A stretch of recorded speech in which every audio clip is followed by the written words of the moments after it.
Hi, welcome to Forgotten Legends of Sound, and today is actually my pick. I'm going to pick Loreena McKennitt with Book of Secrets, and it's going to be kind of fun to go over this album, kind of review, analyze each song and everything, and we're going to rank each song between a 1 and a 10, 10 being the best, 1 being, terrible.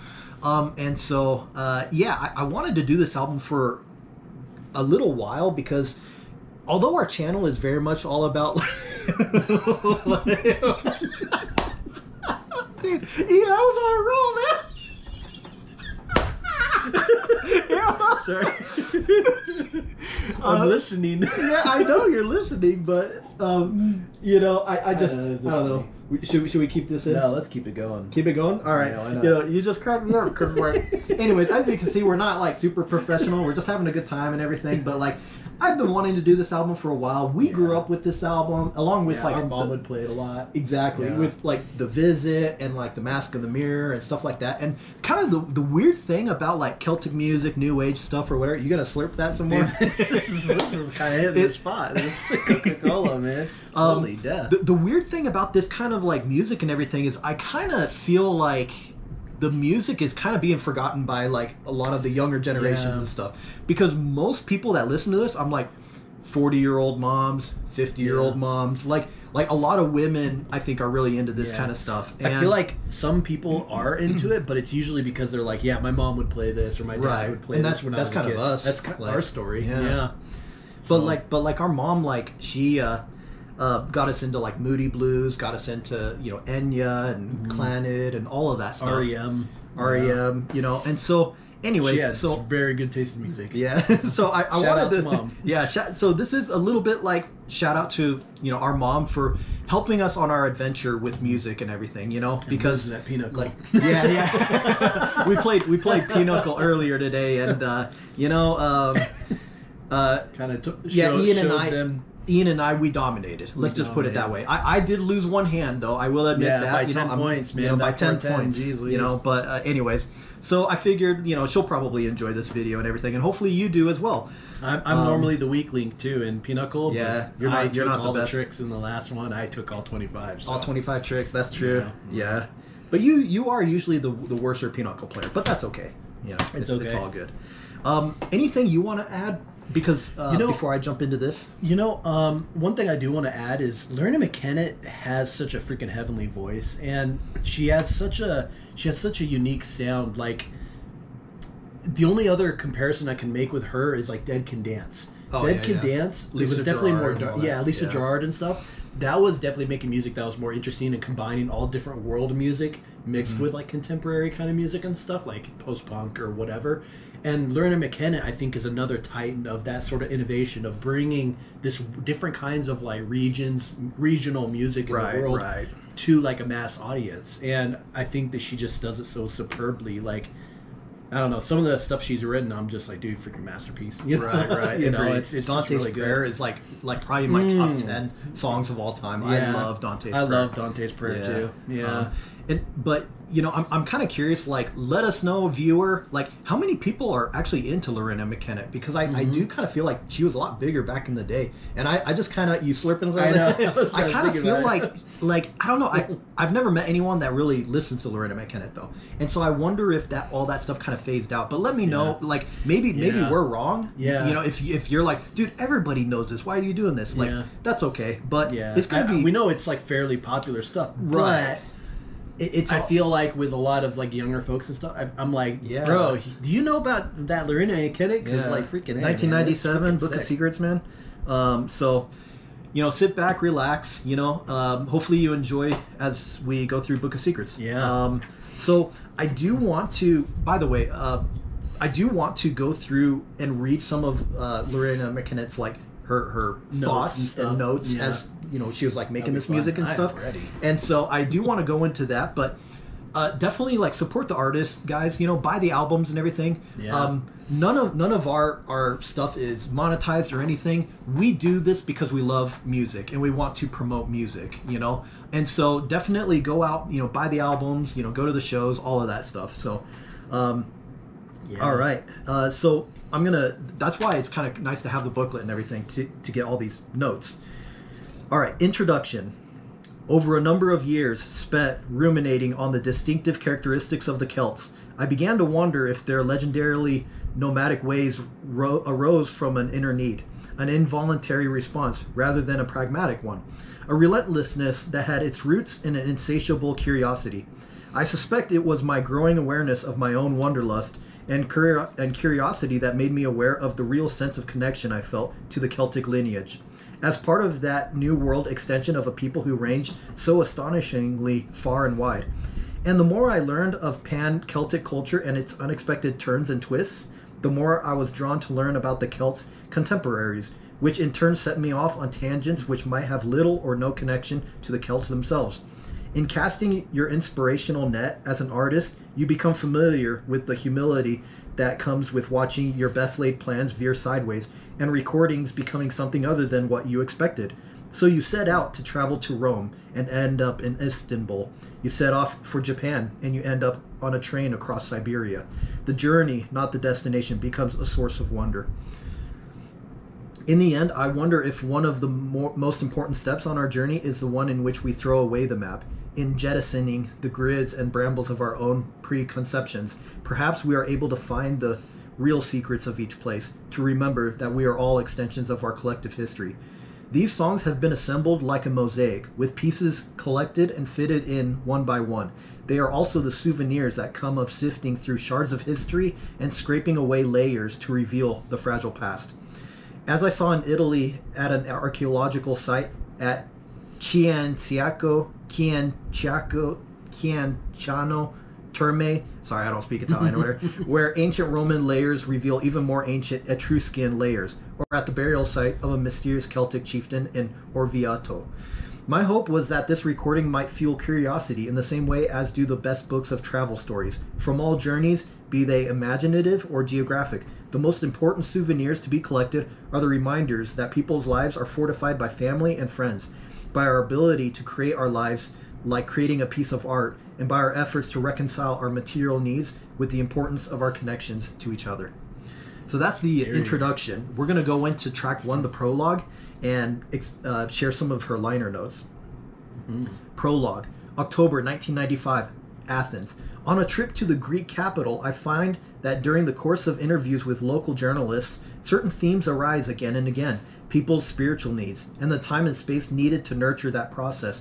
One writer mentions a monastery at Mount Athos, a place of reflection, but alas, for men only.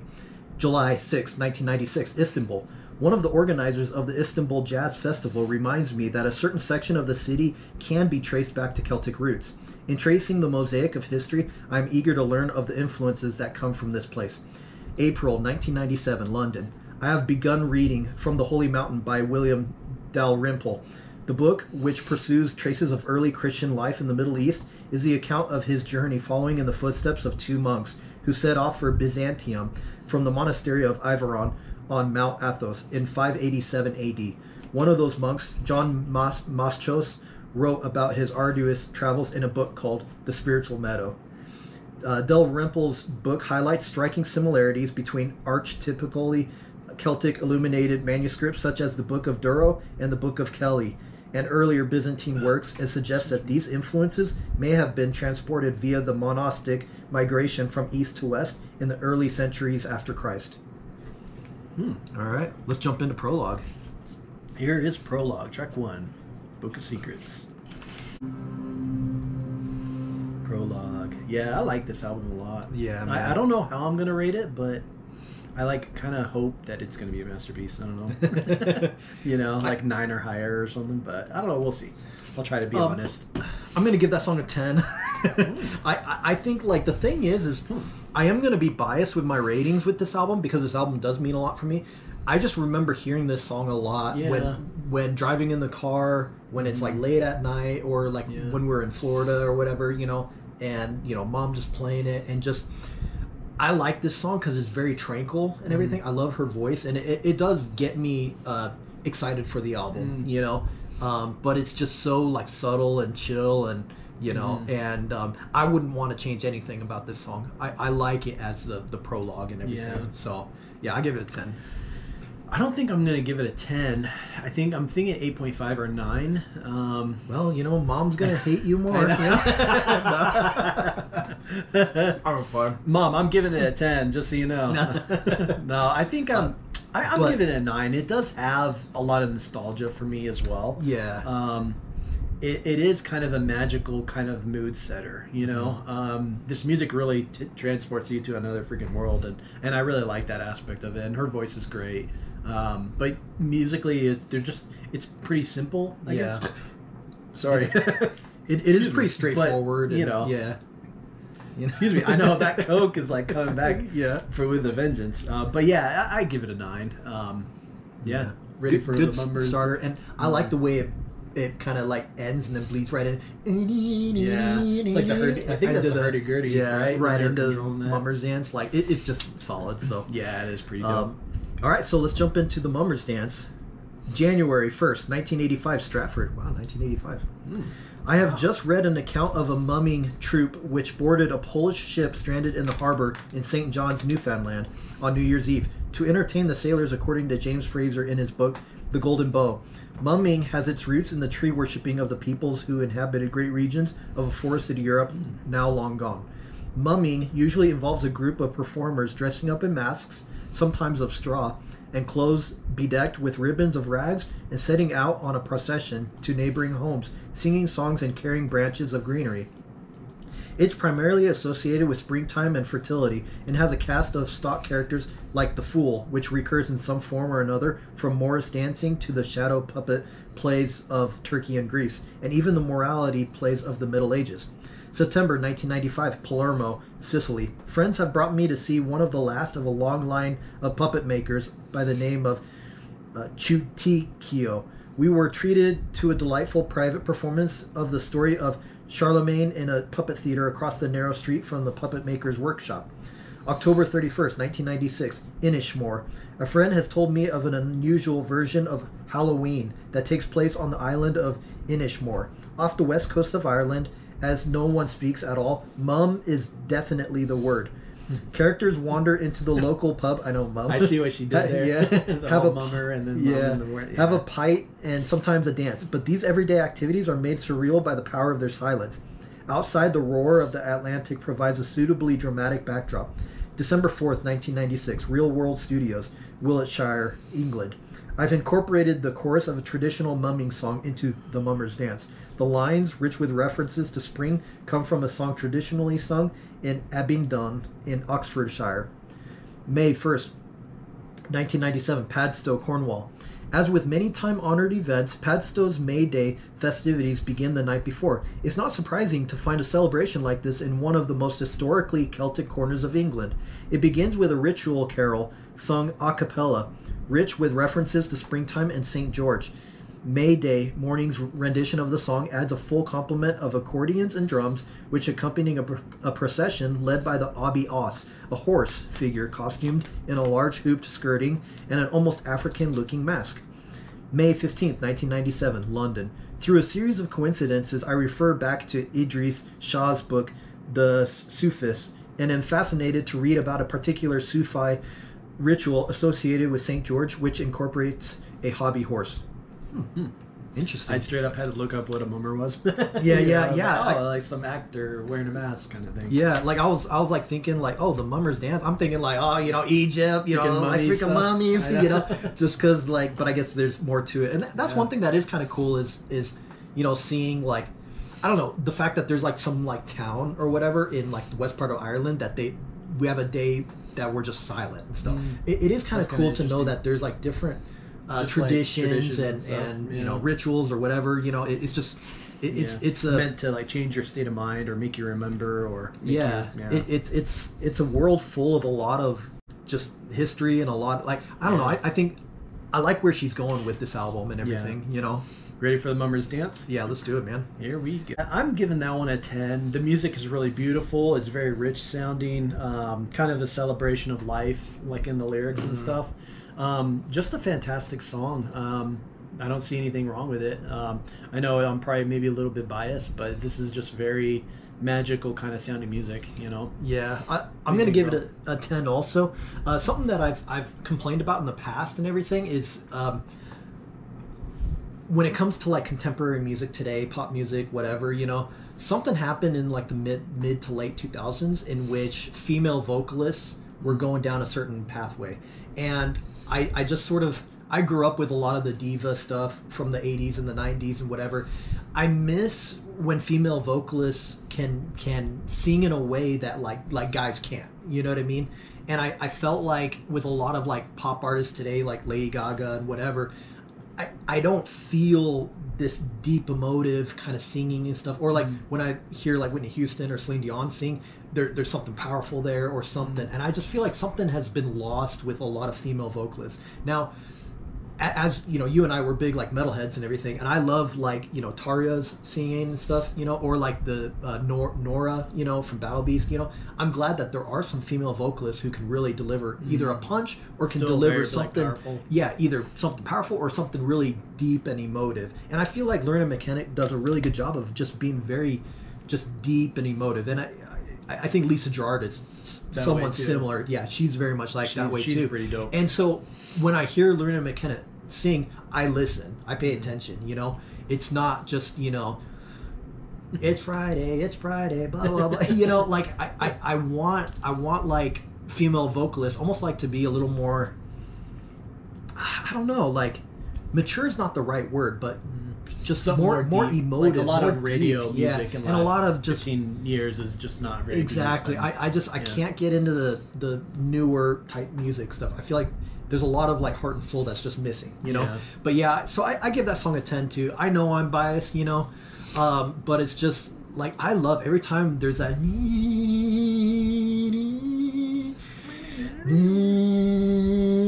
Almost sounds like the freaking thing, like the Arabian. Yeah, like Snake Charmer, like Snake Charmer, whatever that instrument is. I don't know. And there's a lot of instruments I don't know, and that's kind of interesting. Yeah, but this music's not the type of music for you to like work out to and get all pumped up and everything. It is much more tranquil and you know, somber, so to speak. You know. Yeah, that's all I gotta say about. If the you do dance. work out to this, then you're legit. Yeah.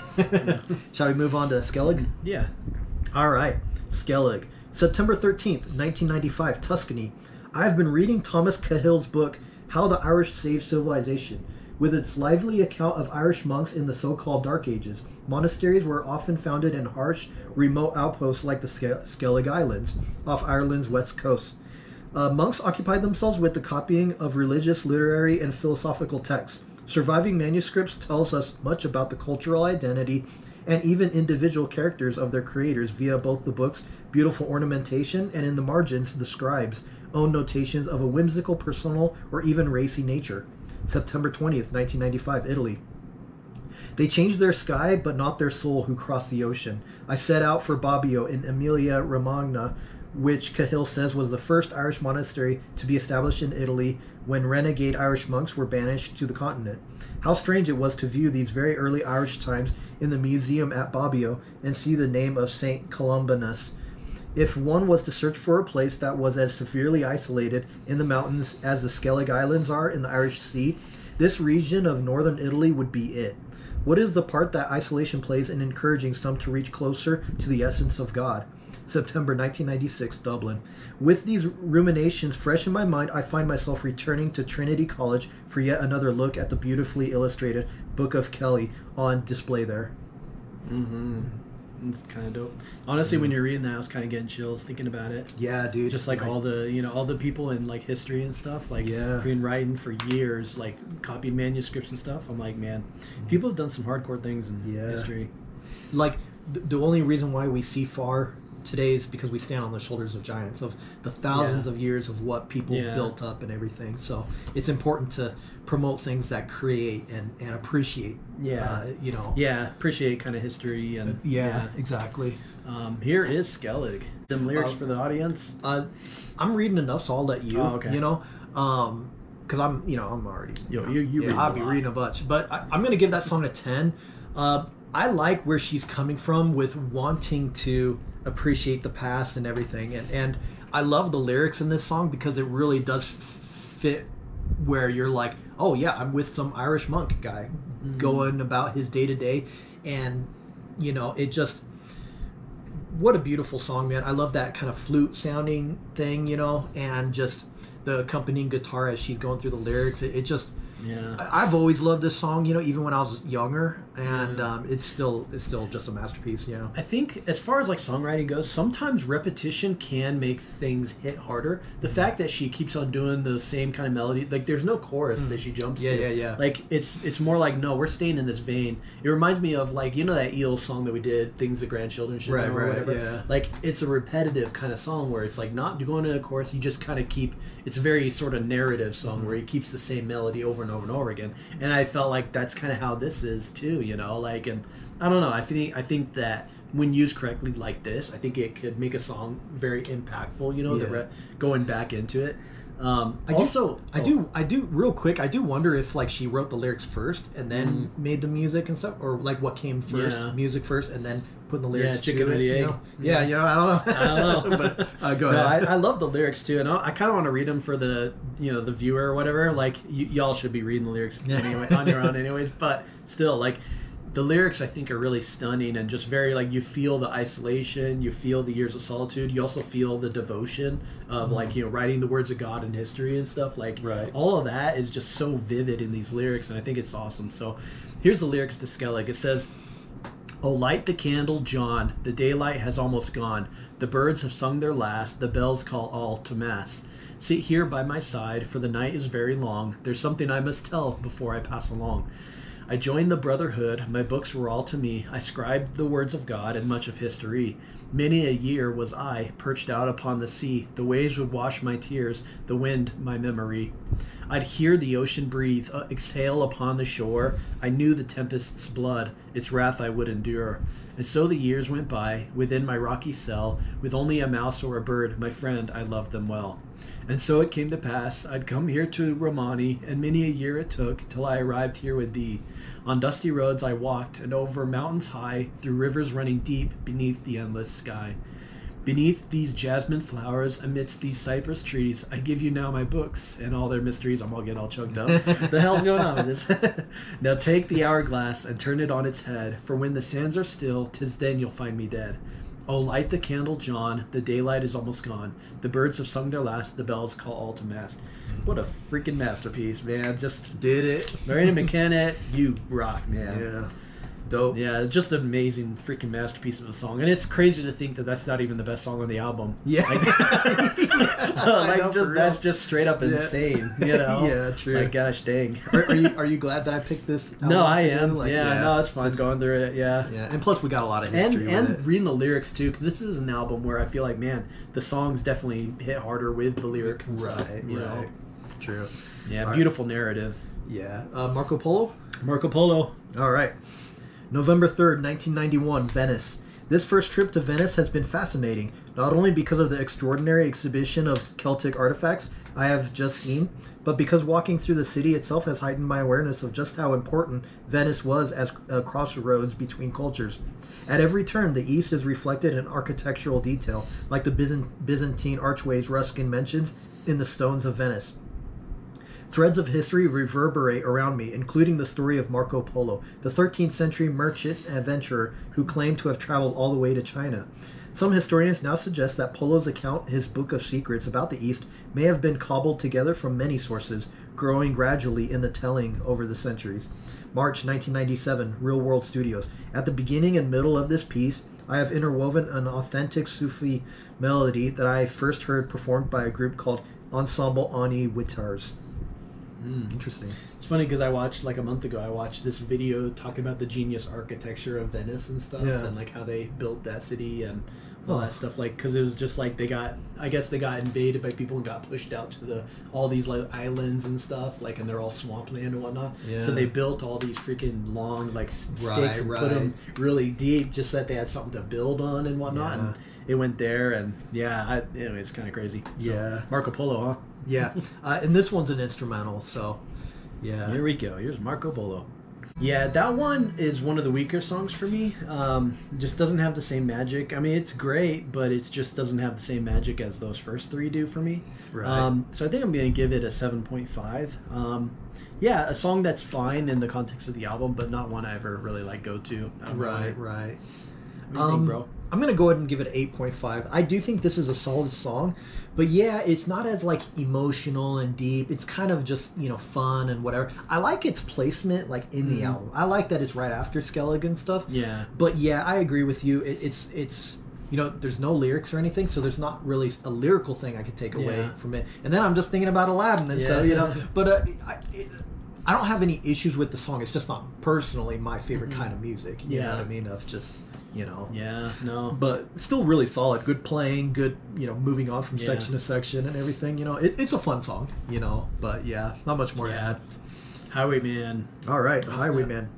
July 1993, Stratford. Some friends have offered the suggestion that I set Alfred Noyer's poem, The Highwayman, to music. This dramatic, tragic narrative, rich with the imagery of 18th century rural England, could be fun to work on at Real World, where the surrounding landscapes seem to exude that very atmosphere. April 1996, Real World Studios. I come across a local tourist map which confirms that there was indeed a highwayman in the area a mere 200 years ago. It's easy to imagine the sound of horses galloping down a moonlit lane or on the ridge visible from the studio. Here is the highwayman.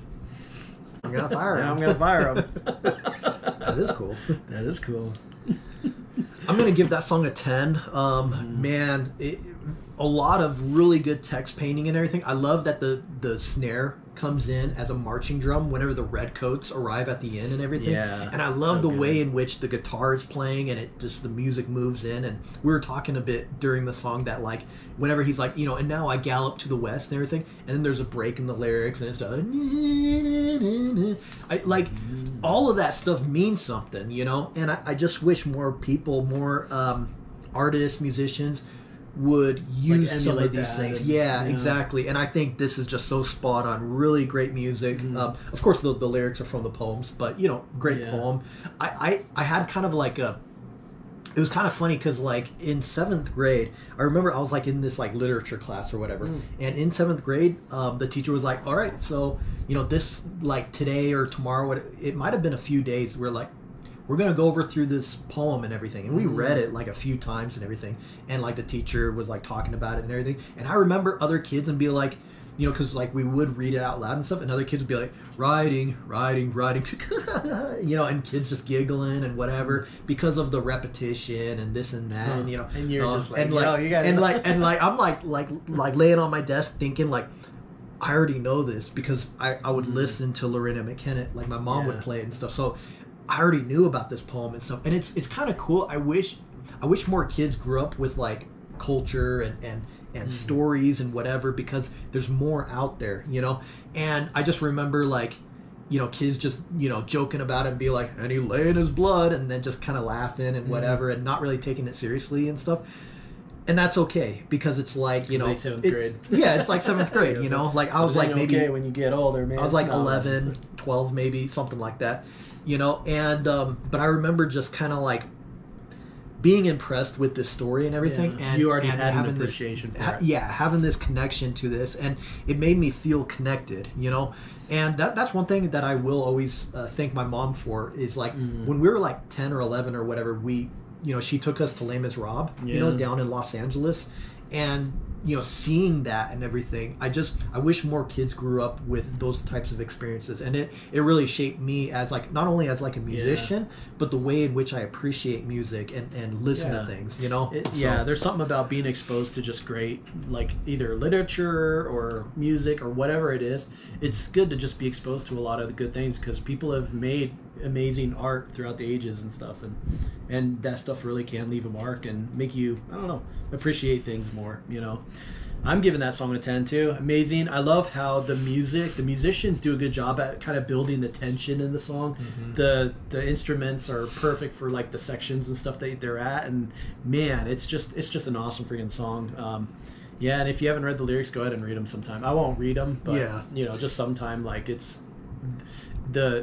combination of word and song is just freaking off the charts with this. I've always been impressed with that song because I'm like, man, how the heck does someone take this long freaking poem and then just put music to it, and it feels like it fits. What's funny is like I listened to this album like a couple weeks ago, and I was thinking like, man, what's the best music where people took like something older and then just kind of recreated something new? And the first song that popped in my head was "Morning Is Broken" from Cat Stevens. You know, the whole song with that little piano a little bit and stuff. Morning is broken. Like that was like, I don't know, some kind of hymn that was older and whatnot, but he took it and he made it a new song using those like old words and stuff. Yeah. And I'm like, that's fudging beautiful. And I think this is up there with like the best either like transcribed adaptation kind of stuff, as well as like Franz Liszt freaking, staunching his piano freaking rendition of that song is so freaking Staunching good. Is great. So good. I know it's like Schubert or whatever for the OG one, for the old one, but there's just sometimes you could take an existing art form from ages ago and then make it new, and she really did that with this, like bringing this poem to life, like just freaking awesome. Yeah. Ready for La Serenissima? Yeah, let's do it. November 3rd, 1991, Venice. For 1,000 years, the most serene and most glittering city of the Adriatic. This is a wonderfully quiet time of the year to explore the city. I walk down the narrow inner streets and canal edges, damp with mist, an unworldly blend of sight and sound. I pass through the city's ancient Jewish quarter, whose walls hint at a darker side at Venice's past. July 1995, Stratford. I have just come across an amazing account of Venice in Jan Morris' book of the same name. She describes in delicious detail the occasion of the young Henry III of France's visit to the city in 1574. Upon his arrival, he was dazzled by an extraordinary pageant arranged in his honor. Barges decorated with triumphal arches, rafts peopled by glass blowers who created figurines as they floated past, paintings commissioned from masters of the era. Interesting. Mm-hmm. Interesting. So apparently a lot of the music on this has to do with like Venice. Yeah. Trying to find the old Irish roots and being connected to the rest of the world. Yeah. You ready? Yeah. And this is another instrumental. La Serenissima. A part of me doesn't want to give it a 10 just because I feel like it's like, oh, we're in the moment, right, whatever. Right. Yeah. I'm going to give it a 9.5. It's really close. I think it's so beautiful of a song, but I think it maybe drags a little bit too long for whatever reason. I don't know. It just doesn't keep me maybe as captivated as some of those other 10s on the album. Right. But it still is a beautiful instrumental piece, I'm going to give it a 9.5 also. I'm in the similar boat with you, man. It's a beautiful song and everything. But yeah, sometimes this song for me, when I'm listening to this album, runs the risk of like me just kind of spacing out. Yeah. And not really paying attention to it, because it is repetitious. But it is a beautiful melody. It is a beautiful melody and everything, So not much more to add, but yeah. Glad it's on the album, fantastic song. If it was a masterpiece for someone, I'd be like, oh yeah, I understand, but yeah. Shall we move on? Yep. Night ride across the Caucasus. Once you have tasted the secrets, you will have a strong desire to understand them. September 1995, Tuscany.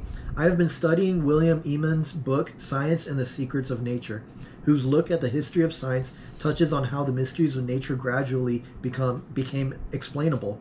The book examines how knowledge was manipulated and withheld for the personal advantage of a few, and I am struck by the similarities of the dilemmas facing our present age.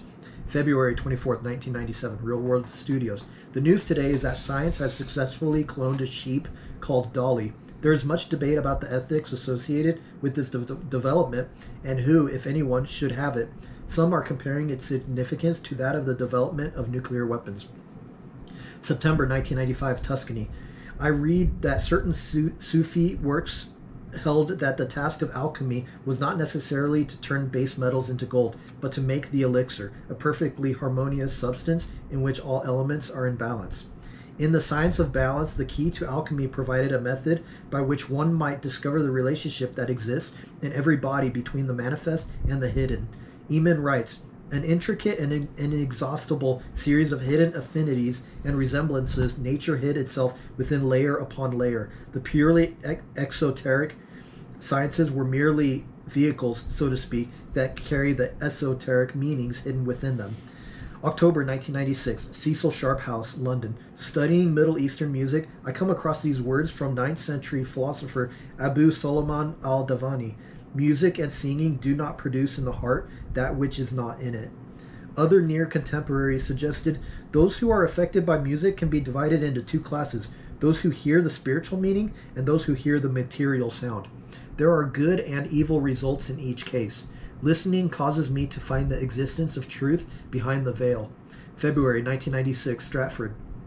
I have just finished reading Murat Yagin's autobiography, I Come From Behind Calf Mountain, which touches on his initiation to the Sufi path via equestrian training. As in the Celtic culture, horses figure prominently amongst his people, the Abkhazians. April 2nd, 1996, Real World Studios. I have just received an invitation to perform at the Istanbul Jazz Festival in July. It will be my first visit to the city, which was a meeting point of West and East for so many centuries. And as it is figuring more and more prominently in my thoughts of late, I cannot resist the invitation. Didn't think she'd start talking about Dolly, but like she's funny. It is kind of interesting just hearing just some of her thoughts and stuff at the time, and little notes and stuff over the years. How it all came together, and Ready for a night ride across the Caucasus? Yeah, let's do it. I'm gonna go ahead and give that one an 8.5. I think I like it similarly to Marco Polo.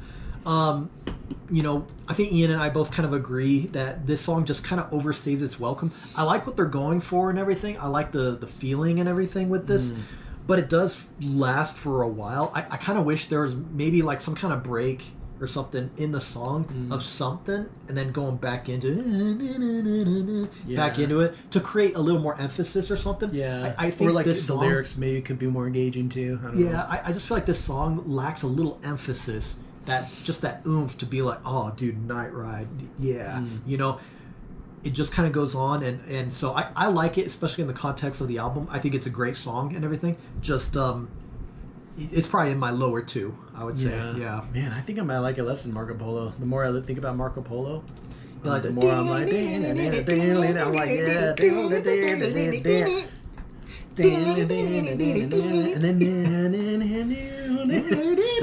I'm giving Night Ride Across the Caucasus. I understand. 7. It started off good for you. It started off great. You were like, dude. And then as it went on, it just kept losing me more and more. And it was like 8.5 minutes. If it was a 4-minute song, it would have been better, for me.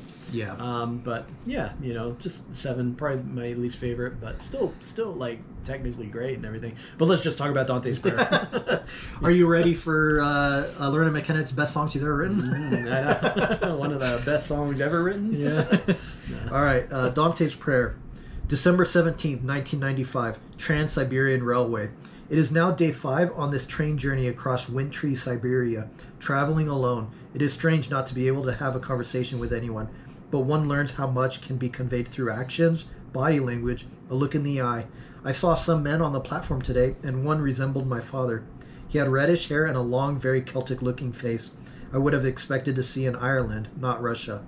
I am reminded again of the Celtic exhibition in Venice and the suggestion that the Celts may have originated in the Russian steppes.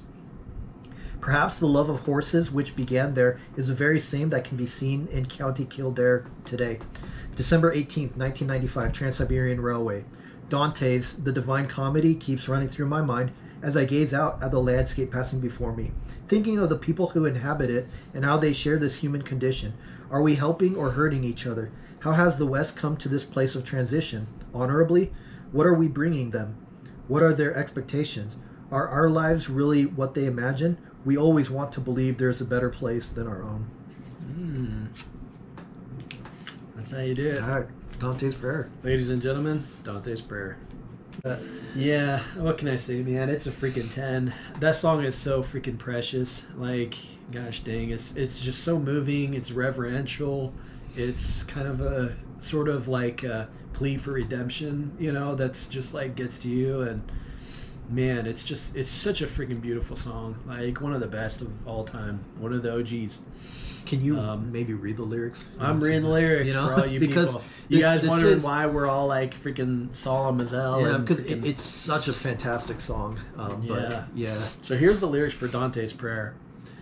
And one thing I like about these lyrics too is I love that it's in the first person. The fact that it's in the first person makes it almost seem like, I don't know, just it hits harder that way, you know? So here's the lyrics. When the dark wood fell before me and all the paths were overgrown, when the priests of pride say there is no other way, I tilled the sorrows of stone. Gosh, damn it. I did not believe because I could not see, though you came to me in the night, when the dawn seemed forever lost, you showed me your love in the light of the stars.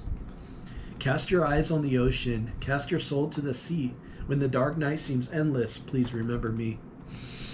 Then the mountain rose before me by the deep wells of desire, from the fountain of forgiveness beyond the ice and fire. Cast your eyes on the ocean, cast your soul to the sea, when the dark night seems endless, please remember me. Though we share this humble path alone, how fragile is the heart. Oh, give these clay feet wings to fly, to touch the face of the stars. Breathe life into this feeble heart. Lift this mortal veil of fear. Take these crumbled hopes etched with tears. We'll rise above these earthly cares. Cast your eyes on the ocean. Cast your soul to the sea. When the dark night seems endless, please remember me. Please remember me. Man, it's just I love how prayerful this song is. It's almost like this plea to God to not be forgotten in the wasteland of the world, you know. And I love that whole breathe life in this feeble heart, lift this mortal veil of fear, take these crumbled hopes edged with tears, we'll rise above these earthly cares. Like being able to kind of like fly and get above kind of the toils of this world and stuff. It's freaking, that's something that any person can relate to or, you know, feel, or it's just such a beautiful freaking sentiment. I think it's a freaking masterpiece. Just a masterpiece. What do you give it, Kevin? Like an 8 or 9 or something? I'm going to give it a 10, man. This song is probably in like my top 10 songs of all time. I know like Sonata Arctica's White Pearl Black Ocean is also in my top 10, you know, but this one's also in my top 10. Yeah. I love Dante's prayer. I relate heavily to the lyrics and everything, you know. I love that sentiment of like, you know, when my dark night seems endless, please remember me. Back when I was in college, I did read through the Divine Comedy. I went through Paradiso, Purgatorio, and Inferno, and I'll be honest, like it is a tough read, you know, because it's all like in poems and whatever, you know, and some stuff you gotta like you're like rereading, you know, a paragraph again and again and again because you're like, okay, what's this guy talking about, you know? And one of the things that sticks out a lot to me, especially in Inferno, is I can't remember if it's either the 6th circle of hell or the 7th circle of hell, and within this like circle there's like 3 rings, and this place is reserved for the violent ones, and it's like the outer ring is for like it, and correct me if I'm wrong, this, you know, it's been like probably like 12 years since I read this, you know, but the outer ring was those who were violent against like others, the middle ring was like those who were violent against themselves, and then the inner ring was those who were violent against God. And the thing that really stood out to me was in that middle ring, those who were violent against themselves, in the story they forfeited their bodies, so they were trees, and there's all these like human trees or whatever who were all the suicides and whatever, you know, and there's like these like creatures that are like running through them and like knocking off their branches and everything, so these trees are constantly like bleeding and stuff, you know. And it's interesting because it's like this thing was written, you know, like 400 years ago or whatever, and a lot of like religions and stuff, like in the past hundreds of years, like the whole idea of like self-murder and everything, like it was pretty harsh, you know. People were like, you know, you do that and you're freaking gone, you know. And I really related to that inner circle and everything, and how, you know, like you become sympathetic and empathetic for those trees, those people and everything, you know, those who took that path and everything. And I like the whole Divine Comedy that Virgil's taking Dante around and showing him all these things, you know. And I remember like, so I went through this album like 3 weeks ago or so, you know. And dude, I like played this song like 3 or 4 times, you know, over and over again. And I'm driving, and it's like at night and everything. And I remember talking to my friend Brandon, you know, on the phone, and I was just telling him, like, you know, for a long time, I just feel more comfortable like feeling damned and feeling lost and alone and so on and so forth. And the interesting thing about that is I do think it has helped me be able to relate to people, sympathize, empathize with people and stuff. And, you know, I was talking to Brendan on the phone. I was just kind of like, but it's hard because, like, it's easy to get down in this world and everything. And I just, these lyrics really hit hard when it's like, you know, we'll rise above these earthly cares and everything, because life's not easy for anybody. You know what I mean? If you have it easy, then, you know, good for you, you know, good times, noodle salad, you know, whatever.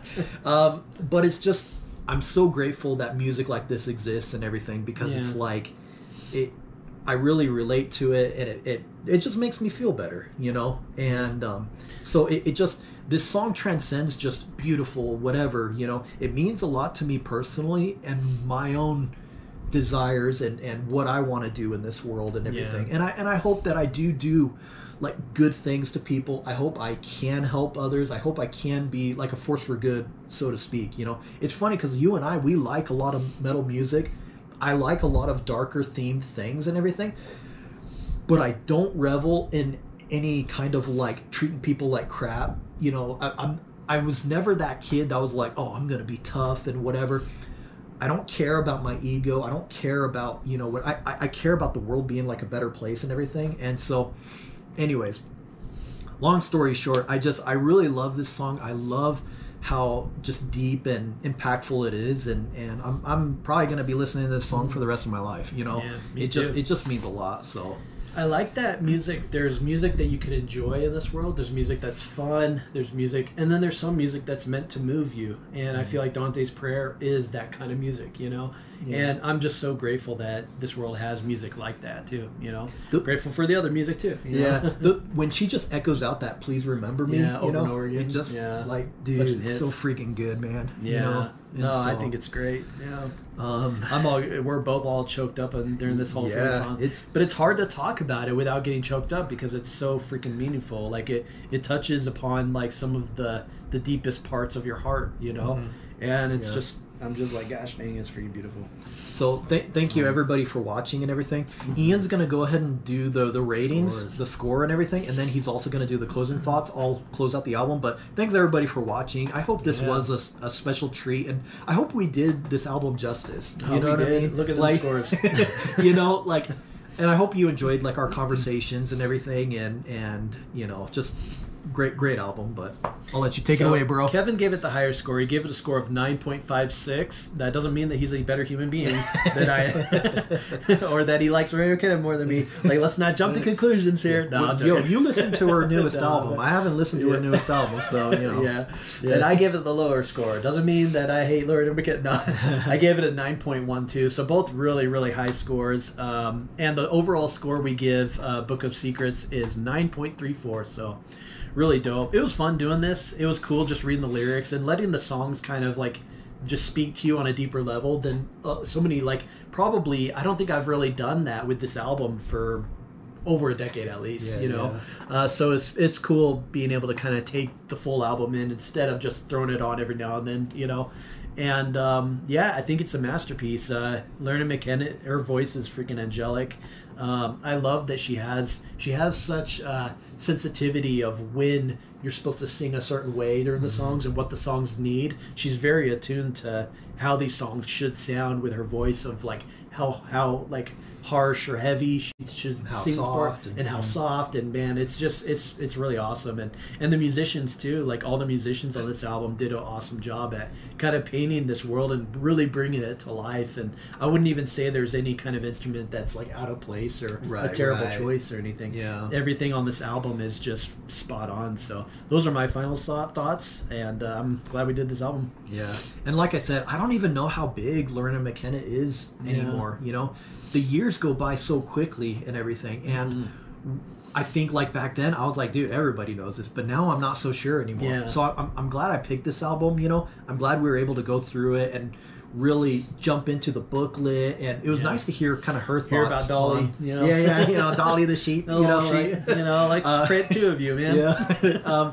And it's kind of wild too, because like, what she's talking about and stuff, it's like, dude, that was almost 30 years ago. Yeah. And it's wild. So I'm glad we went through this. I love like each of the songs and everything. It means a lot, and I still think Dante's my favorite, but followed by probably Skellig, like Skellig is probably my second favorite. Highwayman's probably third. Highwayman is up there, but solid album. Not much more to add than what we've already said, so I'll go ahead and close it out. And bro, you got the next pick. The next pick. And so we're doing something less deep. Yeah. But thanks everybody for rowdy and thanks for watching, everybody. We're Forgotten Legends of Sound, and have a good one. See ya.